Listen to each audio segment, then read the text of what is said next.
Bismillahirrahmanirrahim. Assalamualaikum warahmatullahi wabarakatuh. Waalaikumsalam warahmatullahi wabarakatuh. Alhamdulillahilladzi sayyara ad-dina maratiba wa darajat wa ja'ala lil ilmi bihi usulan wa muhimmat. Wa ashhadu an la ilaha illallah haqqan wa ashhadu anna Muhammadan 'abduhu wa rasuluhu sidqan. Allahumma salli ala Muhammadin wa ala ali Muhammad kama sallaita ala Ibrahim wa ala ali Ibrahim innaka Hamidum Majid. Allahumma barik ala Muhammadin wa ala ali Muhammad kama barakta ala Ibrahim wa ala ali Ibrahim innaka Hamidum Majid. Amma ba'd. Jamaah salat maghrib yang dirahmati oleh Allah Subhanahu wa taala. Alhamdulillah, segala puja dan puji kita aturkan kepada Allah Subhanahu wa taala. Kita panjatkan kepada Allah Subhanahu wa taala atas rahmatnya dan juga karunia-Nya kita masih diberikan kesehatan, nikmat iman dan juga nikmat Islam, sehingga kita bisa menghadiri kajian dan terus dalam rangka menuntut ilmu insyaallah. Selawat dan salam kita curahkan kepada Nabi besar kita Nabi Muhammad sallallahu alaihi wasallam beserta para sahabat, keluarga beliau dan juga para pengikut beliau hingga akhir zaman. Alhamdulillah, pada kesempatan kali ini kita kembali bertemu dalam rangka mengkaji hadis-hadis yang telah dikumpulkan oleh Al-Imam An-Nawawi, dan alhamdulillah kita sekarang memasuki hadis yang ke-6, hadis dari sahabat An-Nu'man Ibnu Bashir radhiyallahu anhu, yang mana sebelum kita mengkaji insyaallah akan dibacakan terlebih dahulu hadisnya oleh saudara kita Sabit. Falyatafaddal ya akhi. Assalamualaikum. Bismillahirrahmanirrahim. Alhamdulillahirabbil alamin. Wassalatu wassalamu ala asrofil anbiya'i wal mursalin wa ala alihi wa sahbihi ajma'in. Allahumma ighfir li syekhina wa li walidayhi wa li jami'il muslimin. Qala al-muallif rahimahullahu ta'ala an Abdillah Nu'man ibn Bashir radhiyallahu ta'ala anhuma qala sami'tu Rasulullah sallallahu alaihi wasallam yaqul innal halala bayyinun wa innal harama bayyinun wa bainahuma umurun mushtabihat la ya'lamuhunna katsirun minan nas faman ittaqa syubhat faqad istabara li dinihi wa 'irdihi wa man waqa'a fi syubhat waqa'a fil haram karra'i yar'a haulal hima yushiku an yarta'a fihi ala wa inna likulli malikin hima ala wa inna himallahi maharimuhu ala wa inna fil jasadi mudghatan idza salahat salahal jasadu kulluh wa idza fasadat fasadal jasadu kulluh ala wa hiyal qalbu rawahul Bukhari wa Muslim. Barakallahu fikum. Hadis yang ke-6, hadis dari sahabat Nu'man Ibnu Bashir radhiyallahu anhuma. Pada pembahasan kali ini insyaallah hadis ke-6 ini kita memiliki beberapa pembahasan. Pembahasan yang pertama, pembahasan tentang sahabat yang meriwayatkan hadis ini. Dan pembahasan ini terdiri dari 3 hal. Yang pertama, nama beliau, Nu'man ibn Bashir radhiyallahu anhuma. Nama beliau An-Nu'man ibn Bashir ibn Sa'ad ibn Sa'labah Al-Ansari. Nama beliau Nu'man ibn Bashir ibn Sa'ad ibn Sa'labah Al-Ansari.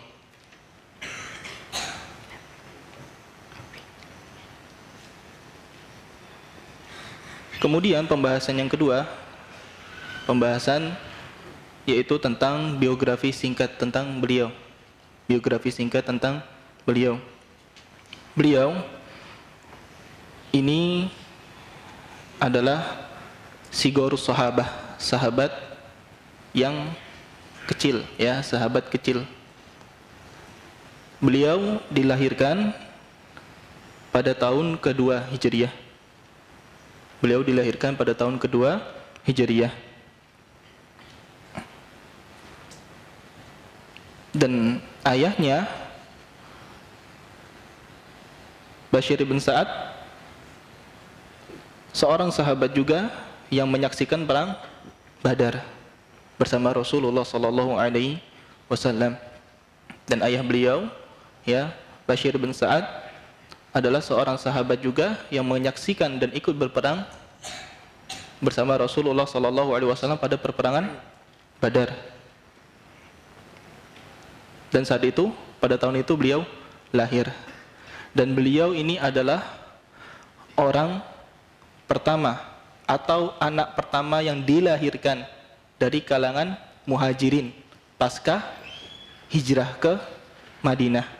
Dan beliau adalah sahabat, ya, yang lahir pertama kali pasca hijrah ke kota Madinah. Beliau dikatakan oleh Al-Imam Az-Zahabi, ya, meriwayatkan sebanyak 114 hadis dari Nabi sallallahu alaihi wasallam. Beliau, ya, dikatakan oleh Al-Imam Az-Zahabi meriwayatkan 114 hadis, meriwayatkan hadis Nabi sallallahu alaihi wasallam. Naam. Kemudian pembahasan yang ketiga, tahun wafat beliau. Tahun wafat beliau.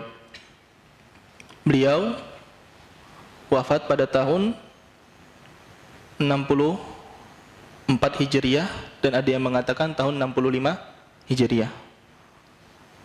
Beliau wafat tahun 64 Hijriah dan ada yang mengatakan tahun 65 Hijriah. Taib. Hadis dari sahabat Nu'man ibn Bashir radhiyallahu anhuma. Salah satunya adalah hadis ini. Qala, beliau mengatakan, sami'tu Rasulullah sallallahu alaihi wasallam. Aku mendengar Nabi sallallahu alaihi wasallam berkata, innal halala bayyinun. Sesungguhnya perkara-perkara yang halal itu jelas.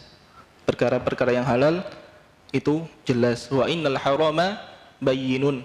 Dan perkara-perkara yang haram itu jelas. Wa bainahuma umurun mushtabihat.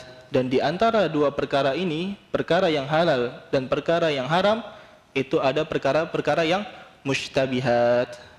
Mushtabihat itu adalah perkara-perkara yang samar. Perkara-perkara yang samar, tidak jelas ini halal atau haram. Kemudian dilanjutkan oleh Nabi SAW, la ya'lamuhunna katsirun minan nas. Kebanyakan manusia tidak mengetahui perkara syubhat ini. Kebanyakan manusia tidak mengetahui perkara syubhat ini. Famanittaqash syubhat, barang siapa yang dia menjauhi syubhat, yang dia meninggalkan syubhat, faqad istabara'a lidinihi wa 'irdihi, maka sungguh dia telah menjaga agamanya dan juga menjaga kehormatan dirinya. Barang siapa ada seseorang dia terjebak, misalnya dia tahu ada suatu perkara syubhat lalu dia tinggalkan, maka dia sejatinya telah menjaga agamanya dan juga menjaga kehormatannya. Wa man waqa'a fi syubhat, dan barang siapa yang terjatuh ke dalam perkara yang syubhat, waqa'a fil haram, kata Rasul sallallahu alaihi wasallam, maka dia telah terjatuh kepada yang diharamkan. Karla'i yar'a haulal hima yushiku ayyurta'a fi au ayyarta'a fi, ya, seperti seorang mengembala yang mengembalakan gembalanya di daerah atau di sekitar daerah larangan. Yang mana kalau seorang pengembala ini mengembalakan gembalaannya di sekitar daerah larangan, bisa jadi gembalanya itu akan memakan atau bahkan masuk ke dalam daerah larangan tersebut. Ala wa inna likulli malikin hima, ketahuilah setiap raja itu punya daerah larangan. Ala wa inna himallahi maharimuh, ketahuilah bahwasanya daerah-daerah larangan Allah adalah maharimuh, apa-apa yang Allah haramkan. Ala wa inna fil jasadi mudghah, ketahuilah sesungguhnya di dalam jasad itu ada segumpal daging. idza salahat saluhal jasadu kulluh. Kalau segumpal daging itu baik, maka akan baik seluruh badannya, seluruh jasadnya. Wa idza fasadat fasadal jasadu kulluh. Kalau segumpal daging itu buruk, maka akan buruk juga seluruh jasadnya. Apakah daging itu? Ala wahiyal qalb. Ketahuilah, segumpal daging itu adalah hati. Hati al-qalb, ya. Dan hadis ini diriwayatkan oleh Al-Imam Bukhari dan Imam Muslim. Hadis ini diriwayatkan oleh Al-Imam Bukhari dan Al-Imam Muslim. Hadzal haditsu rawahu al-Bukhari wa Muslimun kama dzakara al-musannif fahuwa minal muttafaqi alaih. Hadis ini adalah hadis yang diriwayatkan oleh Bukhari dan Muslim dan termasuk hadis muttafaqun alaih. Tadi pembahasan pertama kita telah sebutkan tentang perawi yang meriwayatkan hadis ini, yaitu An-Nu'man bin Bashir radhiyallahu anhuma. Sekarang pembahasan kedua, pembahasan tentang isi yang terkandung di dalam hadis ini. Apa saja kita bahas.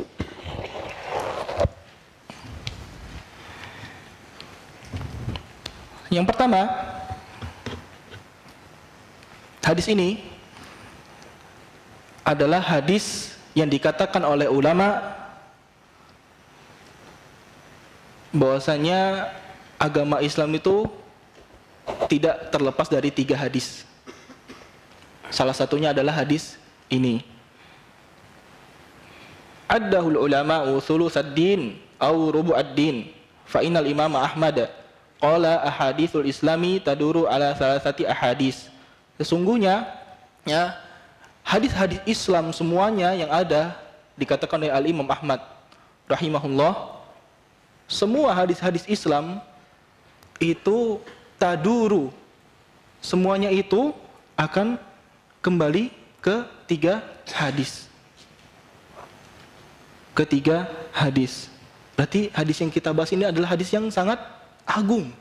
Hadis yang sangat agung. Yang pertama dikatakan oleh beliau hadis Umar. Yang pertama adalah hadis Umar Ibn al-Khattab radhiyallahu anhu. Innamal a'malu binniyat. Itu adalah yang pertama. Yang kedua, hadis dari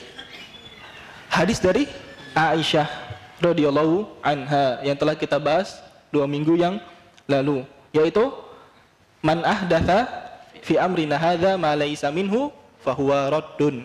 Itu yang kedua. Dan yang ketiga adalah hadis yang dibawakan oleh sahabat Nu'man ibn Bashir radhiyallahu anhuma. Hadis ini, innal halala bayyinun wa innal harama bayyinun wa bainahuma umurun mushtabihat. Jadi ada 3 hadis ini menurut pendapat Al-Imam Ahmad.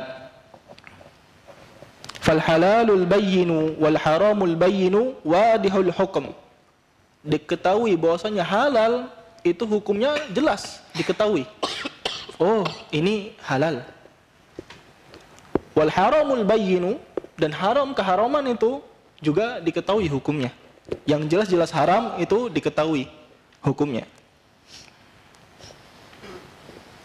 Wal mushtabihu jaa hukmuhu fi hadzal hadits. Dan hal-hal yang samar, di mana datangnya hal-hal yang samar itu penjelasannya datang di hadis ini.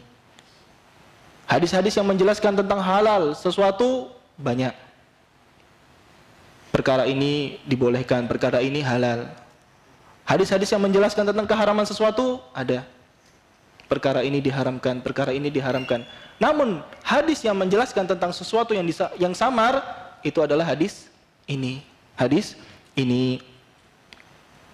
Wal halalu yahtaju ila niyyah. Dan halal itu memerlukan niat. Wa ila mutaba'ah. Dan juga membutuhkan mutaba'ah. Jadi halal itu walaupun kita tahu hukumnya halal enggak cukup, tapi diperlukan niat dan juga mutaba'ah, Wa adamu ihdatsin fihi, dan juga kita tidak boleh mengada-ngadakan perkara-perkara baru di dalam hal-hal yang dihalalkan yang berhubungan dengan agama dalam perkara-perkara ibadah. Wa kadzalikal haramu yahtaju ila niyatin fi tarkihi hatta yu'jaru alaih. Begitu juga perkara yang diharamkan itu kita membutuhkan niat. Niat untuk apa? Untuk meninggalkannya. Supaya apa? Supaya kita diganjar dengan pahala. Supaya kita diganjar dengan pahala. Kita meninggalkan hal yang diharamkan ini karena Allah Subhanahu wa taala, sehingga kita diganjar dengan pahala. Jadilah hadis ini ya, seakan-akan hadis ini sepertiga agama Islam itu sendiri. Kemudian wa Abu Dawud Shahibus Sunan, ya, dan kemudian Al-Imam Abu Dawud Shahibus Sunan As-Sijistani ja'al al-ahaditsa arba'ah. Beliau rahimahullah menjadikan agama Islam ini terbagi di dalam 4 hadis. Wa zada 'alaiha hadis, dan Al-Imam Abu Dawud menambahkan 1 hadis lagi, yaitu hadis ad-dinun nasihah. Ad-dinun nasihah. Kalau Imam Ahmad tadi mengatakan hadis-hadis Islam atau agama Islam itu ya tidak terlepas dari 3 hadis atau semuanya akan kembali ke 3 hadis, sedangkan Al-Imam Abu Dawud As-Sijistani mengatakan agama Islam itu kembalinya ke 4 hadis ini. Hadis yang 3 tadi, hadis dari Umar, Aisyah, dan juga An-Nu'man ibn Bashir radhiyallahu anhum, ditambah dengan hadis ad-dinun nasihah. Dan ini akan kita bahas ya insyaallah di hadis yang berikutnya. Ya. Hadza yadullu ala anna hadzal hadis mawdi'uhu 'azimun fi syariah. Ini menunjukkan bahwasanya hadis ini kedudukannya itu sangat-sangat agung di dalam syariat kita. Fahuwa thuluthutin liman fahimahu. Hadis ini termasuk sepertiga agama Islam barang siapa yang mengetahuinya, bagi siapa yang faham tentang kedudukan hadis ini. Seperti Al-Imam Ahmad tadi faham kedudukan hadis ini. Oleh sebab itu beliau mengatakan yang demikian. Begitu juga Al-Imam Abu Dawud As-Sijistani. Kemudian di dalam hadis ini ya diketahui bahwasannya kabar-kabar atau fihi al-ikhbaru bi anna al-ahkam syari'ah bi anna al-ahkam syari'ah at-talabiyah min jihati zuhuriha nau'an. Bahwasanya hukum-hukum syariat ditinjau dari nampak atau jelas atau tidaknya itu terbagi menjadi 2. Hukum-hukum syariat ditinjau dari jelas atau tidaknya itu terbagi menjadi 2. Yang pertama fannau'ul awal bayyinun jali. Yang pertama itu jelas terang benderang. Fal halalu bayyinun. Yang halal itu jelas halalnya. Wal haramu bayyinun. Yang haram itu jelas keharamannya. Ya, seperti apa? Contohnya yang jelas-jelas halal. Contohnya seperti halalnya hewan-hewan ternak. Halalnya hewan-hewan ternak, bahimatil an'am, ya. Kemudian halalnya roti, ya, halalnya nasi, ya, jelas-jelas ya, yang jelas-jelas telah diketahui kehalalannya. Kemudian ada juga yang keharamannya itu sudah jelas diketahui, seperti keharamannya itu telah jelas diketahui. Seperti apa haramnya? Rokok misalnya, ya, mencuri. Kemudian khamar, ya. Kemudian ya yang haram-haramnya berzina, ya. Itu telah diketahui keharamannya. Haramnya musik, ya. Mungkin dulu sebagian orang ada yang samar-samar. Karena apa? Karena dalil tentang musik ini banyak nggak tahu, ya. Jadi mengatakan biasa aja musik, ya. Tapi banyak yang mengatakan, ya, bahkan ulama mazhab 4 mazhab mengatakan musik ini haram, ya, musik adalah haram. Taib, itu yang telah jelas. Dan di sana itu yang pertama. Lalu yang kedua, wan-nau'u tsani mustabihun mutasyabihun. Yang kedua adalah perkara yang samar. Perkara yang samar, tidak jelas. Ini halal atau haram. Contoh, daging kuda. Misalnya. Contoh, daging kura-kura. Ada yang pernah makan kura-kura sih? Gak ada ya. Daging kura-kura, daging kuda, ulat sagu, ular laut, ya. Ada kan ular laut yang warna hitam putih yang di laut ya, yang di laut. Ular laut. Ini samar bagi sebagian orang, mungkin ada yang tahu hukumnya. Oh, berarti kalau misalnya mengatakan, "Oh, saya jelas tahu yang ini halal." Tapi bagi sebagian orang ini samar, syubhat, ya. Daging buaya, ya. Daging buaya sebagian orang menjadi syubhat, ini halal atau haram, ya. Ini halal atau haram. Dan maksudnya hal-hal yang syubhat atau hal-hal yang samar di dalam agama kita adalah malam yattadih maknahu wala tabayyanat dalalatuhu, ya. Hal-hal yang samar itu adalah yang tidak jelas maknanya dan juga seseorang itu tidak tahu dalil-dalil yang menguatkan apakah ini halal, apakah ini haram. Benar-benar dia tidak tahu. Samar bagi dia.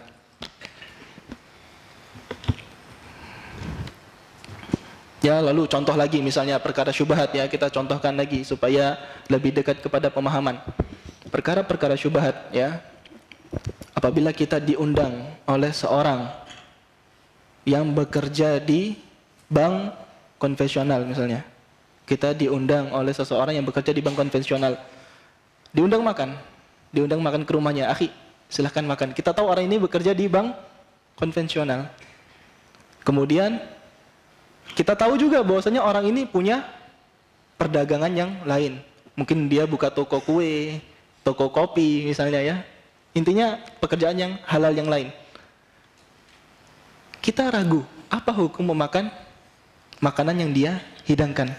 Karena pekerjaannya ada pekerjaan yang haram, ya, dan ada pekerjaan yang halal. Bagaimana ini? Ya, di sini ulama berbeda pendapat, ya.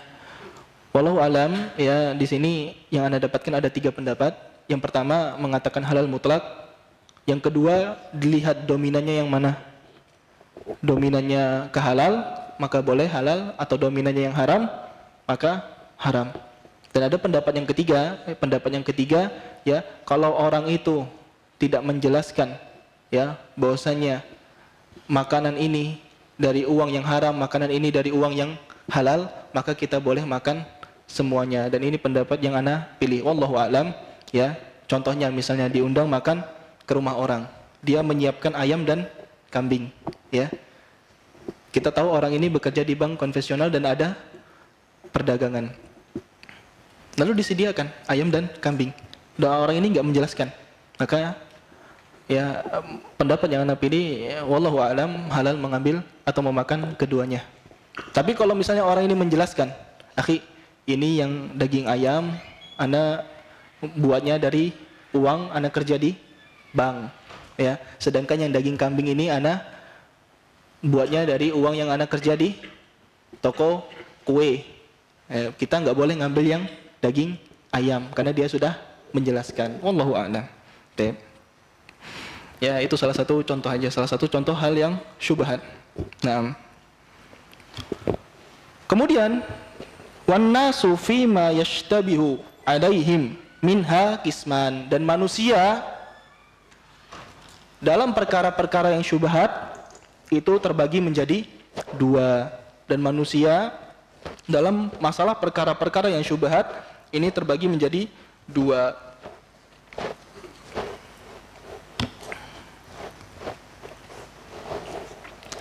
Al-qismul awal, kelompok yang pertama, man yakunu mutabayyinan laha aliman biha. Seseorang yang dia tahu di perkara syubhat itu, ya, dia pelajari, ternyata dia tahu bahwasanya di situ dia halal. Di perkara syubhat itu adalah hal yang halal. Ini kelompok yang pertama, orang yang dia itu sudah jelas bagi diri dia, dia mengetahui dalil-dalilnya, dia mengetahui hukumnya, ya. Perkara syubhat itu jadi halal bagi orang yang mengetahui, jelas bagi dia. Oh, ini jelas perkara ini halal. Contohnya kayak tadi, ya, daging kuda misalnya, ya, daging kuda. Misalnya syubhat, wah, apa ya hukumnya halal atau haram. Orang yang mungkin dia tahu, ya, dia telah pelajari, dia berilmu tentang hal ini, halal ternyata. Daging kuda ini ternyata halal, ya. Bagi dia karena dia telah mengetahui, ini kelompok yang pertama. Dan ini dari mana kita dapatkan? Wa usyiru ilaihi biqaulihi sallallahu alaihi wasallam la ya'lamuhunna katsirun minan nas. Kebanyakan manusia tidak mengetahui. Berarti kalau kebanyakan manusia tidak mengetahui, fa inna nafya ilmil mutasyabihi an katsirin minan nas fihi isbatu ilmihi inda katsirin minan nas. Kalau menafikan kebanyakan manusia tidak mengetahui, berarti juga menetapkan bahwasanya di sana ada orang-orang yang mengetahui ilmunya. Jadi tidak semua perkara syubhat itu haram di dalamnya. Tidak semua perkara syubhat itu haram di dalamnya. Ya, bagi orang-orang yang mengetahui bahwasanya itu halal, maka dia berhukum dengan ilmu yang dimilikinya dan dia melakukan perkara itu. Ya. Karena apa? Kalau misalnya perkara syubhat ini semua manusia tidak mengetahuinya, Nabi tidak akan mengatakan la ya'lamuhunna katsirun minan nas. Tapi lafaznya yang akan dikatakan oleh Nabi adalah la ya'lamuhunna annas. Manusia semuanya tidak mengetahui. Ya, kalau misalnya semua perkara syubhat itu tidak diketahui oleh manusia, lafaznya adalah semua manusia tidak mengetahui perkara syubhat ini. Naam. Barakallahu fikum. Itu kelompok yang pertama, orang-orang yang mengetahui ilmu tentang halal dan haram di perkara syubhat. Orang yang kedua, kelompok yang kedua, wal qismus tsani man la yatabayyanuha wa la ya'lamu hukmallahi fiha wa haula'i sinfan. Ya. Kelompok yang kedua, orang-orang yang tidak mengetahui dan juga tidak tahu hukum Allah di dalam perkara syubhat ini. Orang-orang yang dia tidak mengetahui dan juga dia tidak mengetahui hukum Allah di dalam perkara syubhat ini.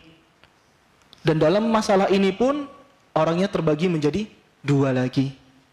Dalam masalah ini orangnya juga terbagi menjadi dua kelompok. Kelompok yang pertama, ahaduhuma al-muttaqi lisyubhati tariku laha.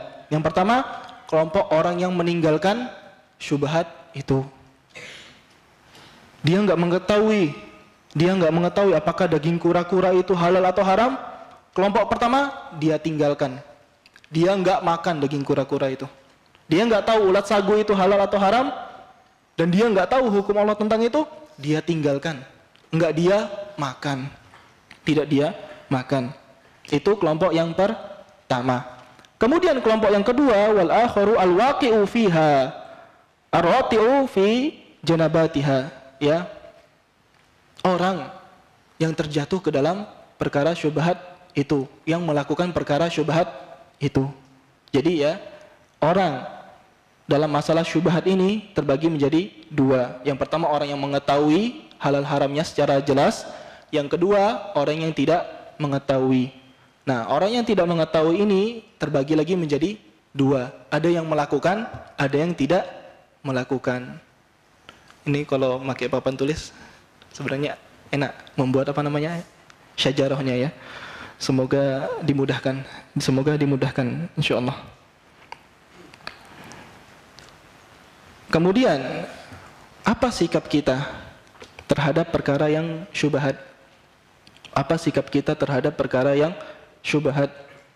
Karena kata Nabi SAW, ya, dikatakan oleh Nabi SAW, faman waqa'a fi syubhat waqa'a fil haram. Barang siapa yang terjatuh ke dalam syubhat, terjatuh kepada yang diharamkan oleh Allah. Sikap kita terhadap perkara syubhat, ya, yang pertama, kalau kita mengetahui hukumnya dengan jelas, dalam kondisi ini, ya, hendaknya kita mengamalkan sesuai dengan ilmu yang sampai kepada kita. Kalau kita mengetahui hukumnya dengan jelas, dalam perkara syubhat ini benar-benar jelas, nggak ada rancu lagi, jelas. Hendaknya kita mengamalkan sesuai dengan ilmu yang sampai kepada kita. Nah, itu yang pertama, sikap kita. Lalu kemudian sikap kita juga, kalau kita tidak mengetahui hukumnya, maka wajib bagi kita menjauhi perkara syubhat ini. Apa yang membuatnya menjadi wajib? Tadi perkataan Nabi SAW, "Faman waqa'a fi syubhat, waqa'a fil haram." Barang siapa yang terjatuh kepada syubhat, maka dia terjatuh kepada yang diharamkan oleh Allah Subhanahu wa Ta'ala. Kenapa Nabi SAW mengatakan bahwasanya orang yang terjatuh ke dalam perkara syubhat ini terjatuh kepada perkara yang haram? Padahal sudah jelas tadi kan, di perkara yang syubhat itu tidak semuanya haram. Hukumnya antara halal dan halal. Ya, hukumnya antara halal dan haram. Tapi kenapa dikatakan oleh Nabi SAW barang siapa yang terjatuh ke syubhat, maka sejatinya dia bisa terjatuh kepada yang haram atau jatuh kepada yang diharamkan Allah Subhanahu wa Ta'ala, karena dua sebab. Ya, Nabi SAW mengatakan hal tersebut karena dua sebab. Sebab yang pertama, dan ini ya bisa kita dapatkan perkataan ini dalam kitab Jami'ul Ulum wal Hikam, ya, salah satu syarah juga dari Al-Arba'in An-Nawawi. Yang pertama, orang yang terbiasa melakukan syubhat, orang yang terbiasa menerjang hal-hal yang syubhat atau perkara-perkara yang syubhat, itu dia secara bertahap akan terjerumus kepada hal-hal yang diharamkan oleh Allah. Orang tersebut secara bertahap akan terjerumus kepada hal-hal yang diharamkan oleh Allah Subhanahu wa Ta'ala.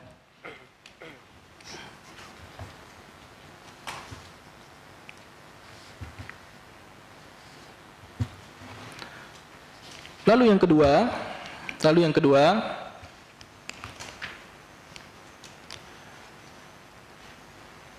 di dalam perkara yang syubhat itu terdapat perkara yang haram. Di dalam perkara yang syubhat itu terdapat perkara yang haram. Karena sejatinya perkara syubhat itu adalah antara dua hukum. Kalau tidak halal, pasti haram. Tidak mungkin perkara syubhat itu adalah halal semua, enggak. Kenapa? Karena kalau halal semua berarti jelas hukumnya halal. Tapi dikatakan syubhat samar karena di dalam perkara tersebut ada perkara yang halal dan ada perkara yang haram. Seseorang kalau terus-terusan dia masuk dalam perkara syubhat, terus-terusan dia melakukan perkara syubhat, maka bisa dipastikan dia pasti melakukan yang diharamkan oleh Allah Subhanahu wa Ta'ala. Seseorang kalau terus-terusan melakukan perkara syubhat, ya, maka dia pasti akan terjatuh pada yang diharamkan oleh Allah Subhanahu wa Ta'ala.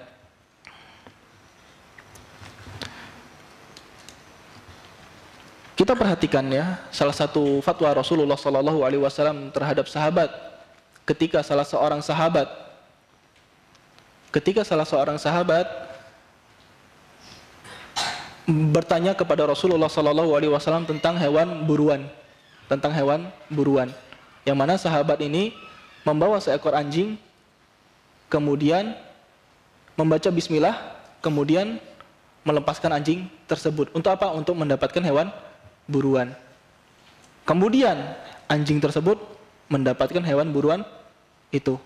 Ternyata setelah sahabat ini sampai di tempat anjing itu, ya, sahabat ini melihat apa? Ada anjing yang lain. Dan sahabat ini saat melepaskan anjing itu dia membaca bismillah, ya. Perlu dijelaskan ini ya, sahabat ini saat melepaskan anjing itu dia mengucapkan bismillah, lalu anjing itu menerkam hewan buruan itu. Kemudian setelah didatangi ternyata hewan buruan itu ada anjing-anjing yang lain. Apa kata Nabi SAW? Ya, berfatwa untuk meninggalkan syubhat. Kata Nabi SAW, la ta'kul fa innaka innama sammaita ala kalbika wa lam tusammi ala akhar. Jangan makan daging buruan tersebut. Kenapa? Karena sejatinya kamu mengucapkan bismillah itu kepada anjingmu saja, bukan anjing yang lain. Kita nggak tahu apakah hewan itu sudah digigit oleh anjing yang lain, diterkam oleh anjing yang lain sehingga tewas, sehingga mati hewan buruan itu. Kita nggak tahu. Jadi syubhat. Di sini Nabi SAW ya menfatwakan untuk meninggalkan hewan buruan tersebut. Karena apa? Karena tadi ada hal yang rancu, hal yang syubhat. Nah, dan kemudian ya lanjutan hadisnya, Nabi SAW memisalkan perkara ini ya dengan seorang pengembala, yang mana pengembala ini ya membawa gembalanya di sekitar daerah terlarang milik seorang raja ya, Malik ya. Setiap raja itu mempunyai daerah terlarang untuk maslahat dirinya atau untuk maslahat kaum muslimin atau untuk maslahat kaumnya. Apabila pengembala ini ya dia mengembalakan berani-berani ya, dia berani-berani mendekati daerah larangan ini, maka bisa jadi kambingnya tadi makan dari daerah terlarang itu, yang menjadikan apa? Menjadikan pengembala tadi dihukum oleh raja tadi. Kenapa? Karena dia berani-beraninya mendekati daerah terlarang tersebut.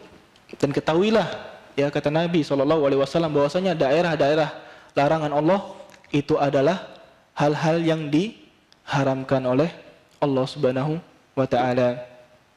Apa hubungannya dengan perkara syubhat ini? Hubungannya adalah ya, di dalam perkara syubhat ini ada masalah yang diharamkan. Ada perkara yang diharamkan oleh Allah Subhanahu wa taala. Seseorang apabila dia berani-berani mendekati perkara syubhat ya, dia akan jatuh kepada yang diharamkan Allah Subhanahu wa taala. Oleh sebab itu kata Nabi SAW, barang siapa yang menjauhi perkara syubhat, sesungguhnya dia telah menjaga agamanya dan juga menjaga kehormatan dirinya. Ya, apabila masih jadi syubhat, tinggalkan ya. Tinggalkan. Supaya apa? Supaya kita tidak terjatuh kepada yang diharamkan oleh Allah Subhanahu wa taala.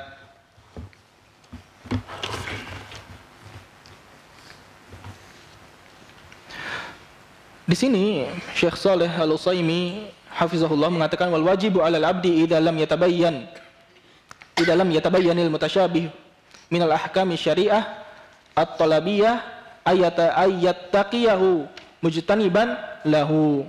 Wajib bagi seorang hamba ya, kalau belum jelas bagi dia perkara syubhat, maka dia menjauhi perkara tersebut ya. Dia takut, dia bertakwa dengan cara apa? Dengan cara menjauhi perkara syubhat tersebut.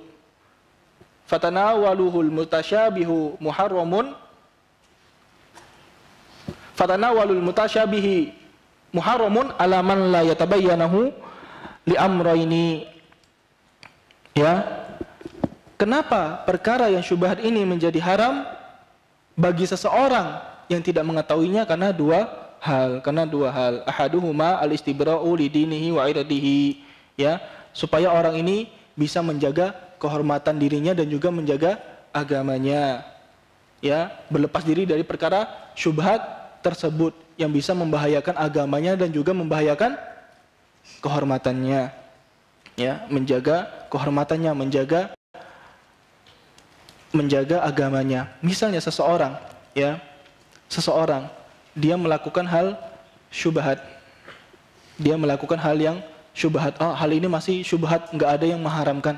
Tidak ada yang mengharamkan, tidak jelas dalilnya ada yang mengharamkan atau ada yang menghalalkan. Sudah kita lakukan. Ternyata ada orang yang tahu.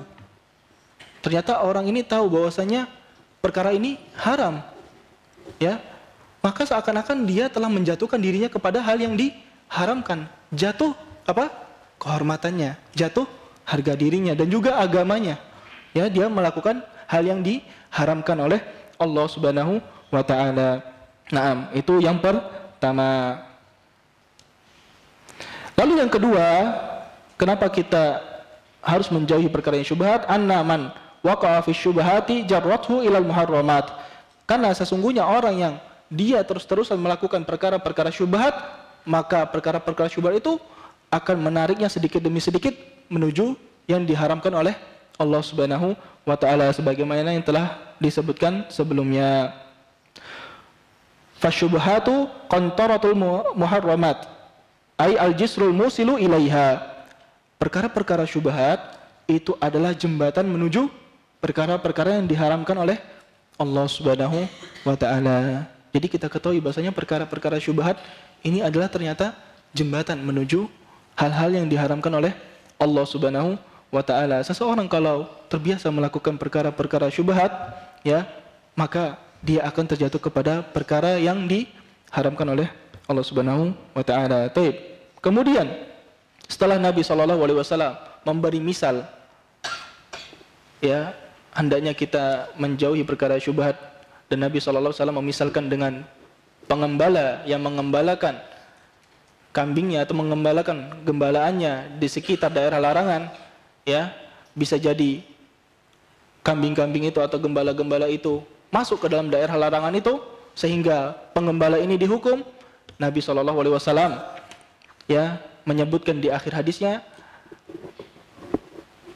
ala wa inna fil jasadi wa mudghah, ala wa inna fil jasadi mudghah, ketahuilah sesungguhnya di dalam jasad itu ada segumpal daging, ya, sampai akhir hadis.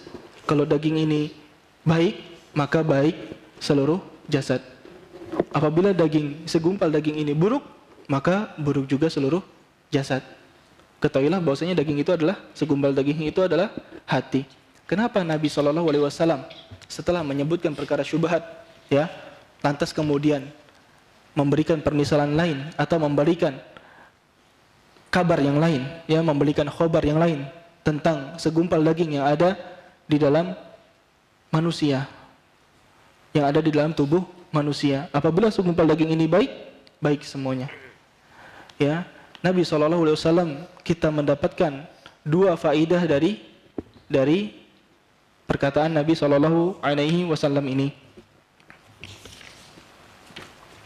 Faidah yang pertama yang bisa kita ambil, ya, dari perkataan Nabi SAW, ala wa inna fil jasadi mudghah, sesungguhnya di dalam jasad itu ada segumpal daging.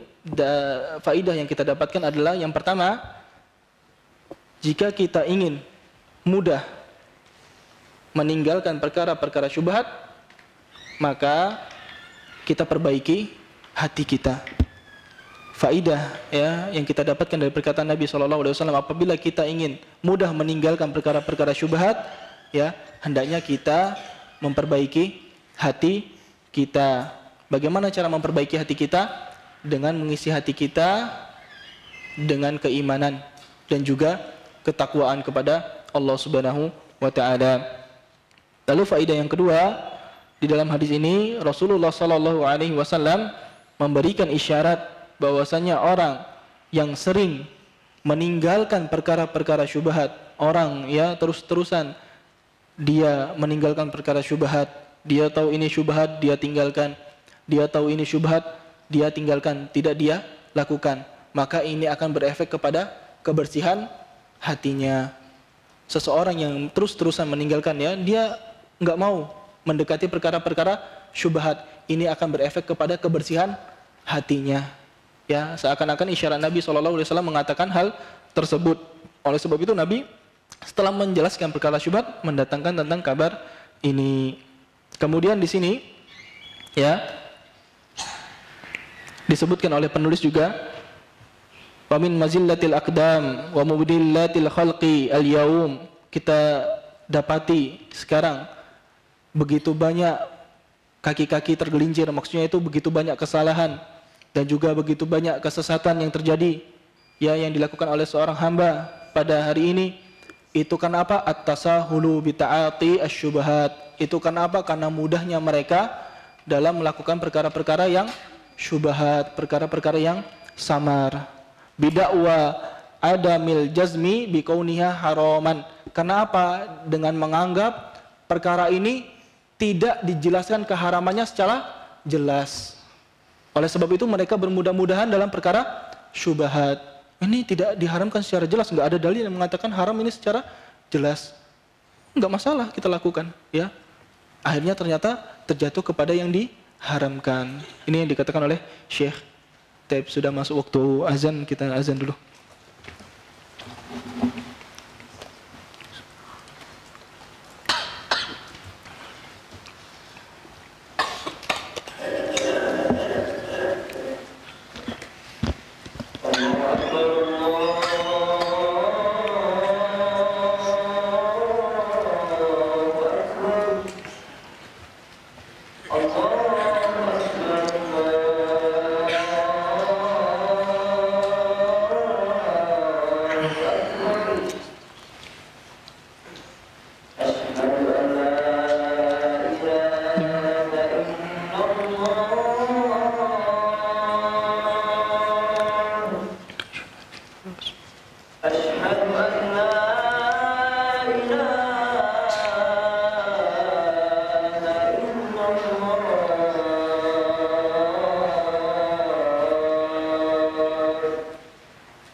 Kita lanjutkan sedikit.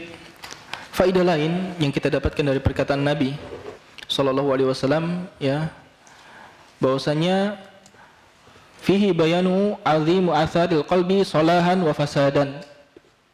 Begitu besarnya dampak hati, ya, dalam masalah salahan wa fasadan, untuk kebaikan dan juga keburukan. Fa inna man salaha qalbuhu saluhat jawarihuhu. Ya, kita perhatikan orang yang hatinya bersih, hatinya baik, maka akan baik juga jawarihuhu, anggota badannya, akan baik juga anggota badannya, lisannya, ya, gerak-geriknya, ya, matanya, akan baik semua. Dan kalau buruk hatinya, maka akan nampak pada anggota badannya. Maka akan nampak pada anggota badannya. Wa minal jawahiri taimiyah, ya, kita dapatkan perkataan-perkataan yang indah dari Syekhul Islam Ibnu Taimiyah rahimahullah. Ya, ini salah satu perkataan yang indah dari Syekhul Islam Ibnu Taimiyah. Ya, beliau mengatakan al-qalbu malikul badan. Al-qalbu malikul badan. hati itu adalah rajanya badan. Hati adalah rajanya badan. Wal a'dha'u junuduhu, dan anggota badan itu adalah tentaranya. Dan anggota badan itu adalah tentaranya. Fa idza tabal malik tabat junuduhu. Kalau rajanya bagus, rajanya benar, maka tentaranya juga bagus. Tentaranya juga baik. Wa idza khabusal malik khabusat junuduhu. Dan kalau kita perhatikan, kalau rajanya itu buruk, ya, maka tentaranya juga menjadi buruk. Kenapa? Karena mengikuti arahan tentara mengikuti arahan rajanya, ya, mengikuti arahan rajanya. Dan raja anggota tubuh itu adalah hati. Intaha kalamuhu, selesai perkataan beliau rahimahullah. Ini perkataan dari Syekhul Islam Ibnu Taimiyah. Faidah lain, ya, kita dapatkan dari hadis ini. Yang pertama, alal muslim ay yabta'ida an maharimillah azza wa jalla wa yaj'alu bainahu wa bainaha hajizan. Ya, yang pertama, hendaknya bagi seorang muslim itu menjauhi hal-hal yang diharamkan oleh Allah Subhanahu wa taala, dan dia menjadikan antara dirinya dan juga hal-hal yang diharamkan oleh Allah Subhanahu wa taala itu pembatas, dinding, pemisah. Artinya apa? Tidak melakukan hal-hal yang diharamkan oleh Allah Subhanahu wa taala. Itu yang pertama. Atau kalau mau digabung dengan faedah yang tadi tidak masalah. Karena tiga faedah yang tadi itu khusus tentang sabda Nabi SAW, ya, tentang ala fa inna fil jasadi mudghah. Nah, ini faedah secara keseluruhan. Lalu yang kedua, al-ibtiadu anil mushtabihati aslamu lidinil insani wa iradihi. Seseorang menjauhi hal-hal yang syubhat itu lebih selamat. Untuk apa? Untuk agamanya dan juga untuk kehormatannya. Seseorang menjauhi hal yang syubhat itu lebih selamat bagi diri dia, untuk agamanya dan juga untuk kehormatannya. Lalu yang ketiga, al-haditsu dalilun ala qaidati saddid dzari'ah. Ya. Hadis ini adalah dalil qaidah saddud dzari'ah. Hadis ini adalah dalil kaidah saddud dzari'ah. Apa itu saddud dzari'ah? Saddud dzari'ah itu adalah melarang, ya, bahasa Indonesianya seperti ini. Dia itu melarang dari melakukan sesuatu atau suatu perkara yang mana perkara tersebut sebenarnya dibolehkan, namun dalam rangka untuk mencegah kemungkaran atau kerusakan yang lebih besar. Ini dinamakan saddud dzari'ah. Ya, contohnya, ya, dengan contoh mungkin lebih masuk, ya. Contohnya,